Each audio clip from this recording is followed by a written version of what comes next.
بسم اللہ الرحمن الرحیم۔ کیا آپ جانتے ہیں کہ آپ کے اپنے ہی گھر میں رکھی ہوئی کچھ ایسی چیزیں ہو سکتی ہیں جنہیں ہم معمولی سمجھ کر نظر انداز کر دیتے ہیں، لیکن وہی چیزیں ہمارے گھر کے سکون، برکت اور خوشیوں پر اثر ڈال سکتی ہیں؟ سوچئے، جس گھر کو انسان اپنی سب سے محفوظ جگہ سمجھتا ہے، اگر اسی گھر میں ایسی چیز موجود ہو جسے ہٹانا ضروری ہو، تو کیا آپ اسے یوں ہی رہنے دیں گے؟ خدا کے لیے اس بات کو معمولی مت سمجھیے، کیونکہ کبھی کبھی چھوٹی سی لاپرواہی بڑے نقصان کا سبب بن جاتی ہے۔ تنگی، بدقسمتی، نیگیٹو اثرات اور گھر کی بے چینی جیسی کیفیتیں انسان کو اندر سے توڑنے لگتی ہیں، اور اسے سمجھ ہی نہیں آتا کہ آخر پریشانی کی وجہ کیا ہے۔ ذرا اپنے گھر کے بارے میں سوچئے، کیا کبھی ایسا ہوا ہے کہ گھر صاف ستھرا ہو، سب کچھ اپنی جگہ پر ہو، نماز، ذکر، درود اور استغفار کی آوازیں بھی آتی ہوں، لیکن پھر بھی دل کو سکون نہ ملتا ہو؟ گھر میں سب موجود ہو، مگر پھر بھی ایسا لگے جیسے کوئی انجانا بوجھ دل پر رکھا ہوا ہے۔ نیند پوری نہیں ہوتی، دل بے چین رہتا ہے، صبح اٹھتے ہی تھکان محسوس ہوتی ہے، اور دعا کرنے کے بعد بھی دل کو وہ اطمینان نہیں ملتا جس کی انسان تلاش کرتا ہے۔ گھر کی خوشیاں جیسے دروازے تک آتی ہیں اور پھر واپس لوٹ جاتی ہیں۔ چھوٹی چھوٹی باتوں پر تناؤ بڑھ جاتا ہے، اور انسان سوچنے لگتا ہے کہ آخر ہمارے گھر میں ایسا کیا بدل گیا ہے؟ پھر ہم طرح طرح کی وجہ تلاش کرتے ہیں۔ کبھی سوچتے ہیں شاید کسی کی نظر لگ گئی ہے، کبھی لگتا ہے شاید کوئی ہمارے خلاف کچھ کر رہا ہے، لیکن کیا ہم نے کبھی اپنے ہی گھر کے اندر موجود چیزوں پر غور کیا؟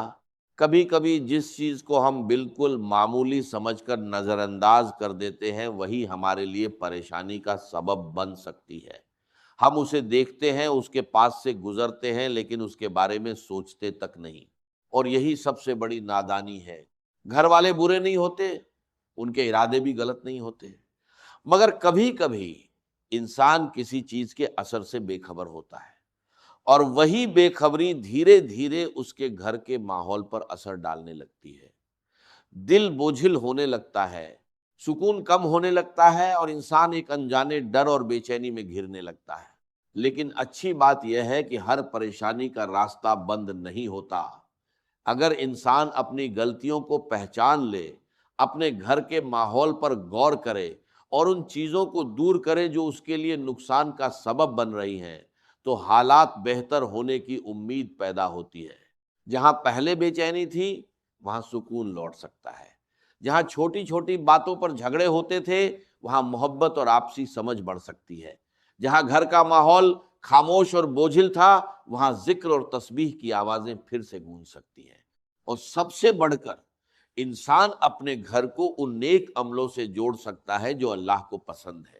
آج میں آپ کو اسی اہم بات کے بارے میں بتانے والا ہوں، اس لیے اس ویڈیو کو آخر تک ضرور سنیے، کیونکہ ہو سکتا ہے جس چیز کو آپ آج تک معمولی سمجھتے آئے ہوں، اسی کے بارے میں آپ کو آج ایک ایسی بات معلوم ہو جائے جس پر آپ نے کبھی غور ہی نہ کیا ہو۔ یاد رکھیے، گھر کی برکت صرف بڑی بڑی چیزوں سے نہیں آتی۔ کئی بار ہماری چھوٹی چھوٹی غلطیاں ہی ہمارے گھر کے سکون اور برکت کو کم کر دیتی ہیں۔ اگر ہم ان غلطیوں کو پہچان لیں اور انہیں سدھارنے کی کوشش کریں، تو انشاءاللہ ہمارے گھر میں برکت، سکون اور رزق میں آسانی کے راستے کھل سکتے ہیں۔ اللہ نے انسان کو زندگی گزارنے کا طریقہ سکھایا اور انبیاء کے ذریعے صحیح راہ دکھائی۔ ان کی تعلیمات میں انسان کی پوری زندگی کے لیے رہنمائی موجود ہے۔ کامیابی کے لیے سیرت نبی صلی اللہ علیہ وسلم پر چلنا ضروری ہے۔ اسلام ہمیں سکھاتا ہے کہ ہر کام بسم اللہ سے شروع کریں، ہر وقت اللہ کے ذکر سے جڑے رہیں، اور اپنے گھر کو نیک عملوں سے آباد رکھیں، کیونکہ آج کے دور میں وقت کی سب سے بڑی بربادی صرف وقت کا گزرنا نہیں، بلکہ غفلت میں زندگی گزار دینا ہے۔ تو استغفر اللہ، اللہ اکبر، الحمدللہ، یا حیا یا قیوم جیسے اذکار ہماری زبان پر جاری رہے، اور اپنے بچوں کو بھی اس کی عادت ڈالیں۔ قرآن مجید کی تلاوت گھر میں برکت لانے کا ایک بڑا ذریعہ ہے، چاہے تھوڑی ہی کیوں نہ ہو، لیکن روزانہ ہونی چاہیے۔ نبی کریم صلی اللہ علیہ وسلم نے فرمایا، اپنے گھروں کو قبرستان مت بناؤ، کیونکہ جس گھر میں سورہ بقرہ پڑھی جاتی ہے وہاں سے شیطان بھاگ جاتا ہے۔ رات کو عشاء کے بعد سورہ بقرہ کی تلاوت رزق میں اضافہ کرتی ہے۔ صبح سورہ یاسین اور جمعہ مبارک کو سورہ کہف کی تلاوت، یہ سب برکت اور رحمت کے دروازے کھول دیتی ہے۔ یاد رکھیے، اگر آپ اپنے گھر میں سکون، برکت اور رحمت چاہتے ہیں تو آج ہی ان چھپی ہوئی غلطیوں کو پہچانیے اور اپنے گھر کو اللہ کی رحمت کے لائق بنائیے۔ یقیناً سب سے بہتر راستہ تقویٰ کا راستہ ہے۔ اور اے اہل، اے عقل، مجھ سے ڈرتے رہو، بے شک اللہ تعالیٰ کے نزدیک تم میں سب سے زیادہ عزت والا وہی ہے جو سب سے زیادہ پرہیزگار ہے، اور اللہ تعالیٰ ہر چیز کو جاننے والا، ہر بات سے باخبر ہے۔ اب ذرا سوچئے، گھر میں برکت کیسے آتی ہے؟ کیا صرف مسجد میں عبادت کرنے سے یا صرف محفل میں نیک بننے سے؟ نہیں، اصلی امتحان تو تب ہوتا ہے جب انسان تنہائی میں ہوتا ہے، جب کوئی دیکھنے والا نہیں ہوتا سوائے رب ایک کائنات کے۔ اس وقت بھی اگر انسان اللہ کے خوف اور محبت میں تقوی اختیار کرے تو یہی عمل اس کے گھر میں برکت کا سبب بنتا ہے۔ اپنی بیوی، اپنے بچوں، والدین، بہن بھائیوں کے ساتھ حسن سلوک صرف اللہ کی رضا کے لیے کرنا، یہ وہ عمل ہے جس کا اثر سیدھے گھر کے سکون پر پڑتا ہے۔ اور یاد رکھیے، جب لوگ مل کر کھانا کھاتے ہیں تو اللہ اجد و جل اس میں برکت ڈال دیتا ہے۔ سوچئے، جب ایک ہی دسترخوان پر والدہ، والد، میاں، بیوی، بچے اور بہن بھائی سب ساتھ بیٹھ کر بسم اللہ کہے تو اس برکت کا کیا عالم ہوگا۔ لیکن آج ہر شخص الگ الگ کھانے کھاتا ہے۔ یہ عادت صرف دوریاں نہیں بڑھاتی بلکہ گھر کی برکت بھی کم کر دیتی ہے۔ نبی کریم صلی اللہ علیہ وسلم نے فرمایا کہ اللہ کے نزدیک سب سے پیارا کھانا وہ ہے جس پر زیادہ ہاتھ ہو۔ صحابہ نے کہا، ہم کھاتے ہیں مگر سیر نہیں ہوتے، تو آپ نے فرمایا شاید تم الگ الگ کھاتے ہیں۔ اکٹھے ہو کر کھاؤ اور اللہ کا نام لو، برکت ہوگی۔ رزق میں برکت کا ایک اہم راز صبح کا وقت ہے۔ ہمارے بزرگ فجر سے پہلے اٹھتے، نماز اور تلاوت کرتے، پھر حلال رزق کی تلاش میں نکلتے، اسی میں سکون اور برکت تھی۔ آج لوگ رات بھر جاگتے ہیں اور فجر میں سوتے ہیں، اس لیے کمائی زیادہ ہونے کے باوجود برکت نہیں رہتی۔ اگر ہم برکت چاہتے ہیں تو اپنی عادتیں بدلنی ہوں گی۔ صبح جلدی اٹھنا ہوگا، رات کو جلدی سونا ہوگا، اور اللہ پر سچا توکل کرنا ہوگا۔ اور اب ذرا اس اہم بات کی طرف آئیے جسے اکثر لوگ نظر انداز کر دیتے ہیں۔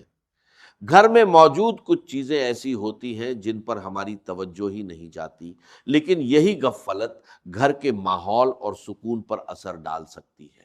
وہ 3 چیزیں کون سی ہیں جو گھر میں تنگ دستی، بے سکونی اور نیگیٹو اثرات کا سبب بن سکتی ہیں؟ پہلی چیز کیا تھی؟ دیواروں پر شکر کی جگہ ناشکری لکھی جائے۔ کچھ گھروں میں داخل ہوتے ہی ایک عجیب سی خاموشی محسوس ہوتی ہے۔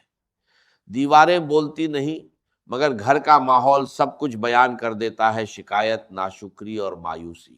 جہاں ہر بات میں میرے نصیب میں یہ کیوں نہیں سنائی دے، وہاں برکت دھیرے دھیرے کم ہونے لگتی ہے۔ جب ہم نعمتوں کو، معمول اور کمیوں کو بہت بڑا سمجھنے لگتے ہیں تو گھر کی روشنی پھیکی پڑنے لگتی ہے۔ ناشکری ایک خاموش زہر ہے۔ گھر بھرا ہوتا ہے مگر دل خالی محسوس ہونے لگتے ہیں۔ یاد رکھیے، شکر صرف ایک لفظ نہیں بلکہ وہ روشنی ہے جو انسان کو اپنی نعمتوں کی قدر سکھاتی ہے۔ جس گھر کی زبان الحمدللہ کہنا سیکھ لے، وہاں رحمت اور سکون کا ماحول پیدا ہوتا ہے۔ اگر آپ چاہتے ہیں کہ تنگ دستی اور بے سکونی دور ہو تو سب سے پہلے اپنے الفاظ بدلیے۔ جب دیواروں پر شکر لکھا جاتا ہے تو رحمت کے دروازے کھلتے ہیں۔ دوسری چیز، جب آنکھیں عیب ڈھونڈنے کی عادی ہو جائے، جس گھر میں ہر کوئی دوسرے کی کمیاں تلاش کرتا رہے، وہاں رشتے کمزور اور سکون ختم ہونے لگتا ہے۔ وہ نگاہ جو محبت دیکھنے کے لیے تھی، جب عیب تلاش کرنے لگے تو دلوں کے بیچ دوریاں پیدا ہو جاتی ہیں۔ یاد رکھیے، جس گھر کی آنکھیں صرف عیب دیکھنے لگے، اس گھر کی برکتیں بھی چھپنے لگتی ہیں۔ اس لیے عیب دیکھنے کے بجائے خوبیاں دیکھیے اور دوسروں کے عیب چھپانے کی کوشش کیجیے۔ تیسری چیز، جب دروازے دعاؤں سے نہیں آوازوں سے کھلے، گھر امن اور محبت کی جگہ ہے، لیکن اگر وہی گھر شور، غصے اور تلخی سے بھر جائے تو سکون دھیرے دھیرے دور ہونے لگتا ہے۔ شیطان کو ایسا ماحول پسند ہے جہاں بحث ہو مگر دعا نہ ہو، غصہ ہو مگر صبر نہ ہو، میں ہو مگر ہم نہ ہو۔ اگر چاہتے ہیں کہ تنگ دستی اور بے سکونی دور ہو تو اپنے گھر کے دروازے آوازوں سے نہیں دعاؤں سے کھولیے۔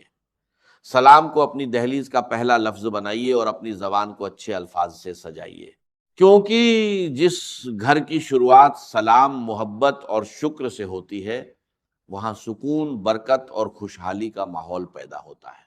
دعا ہے اللہ تعالی ہمیں نیک بات سننے، سمجھنے اور اس پر عمل کرنے کی توفیق عطا فرمائے اور ہمارا خاتمہ ایمان پر فرمائے۔ آمین یا رب العالمین۔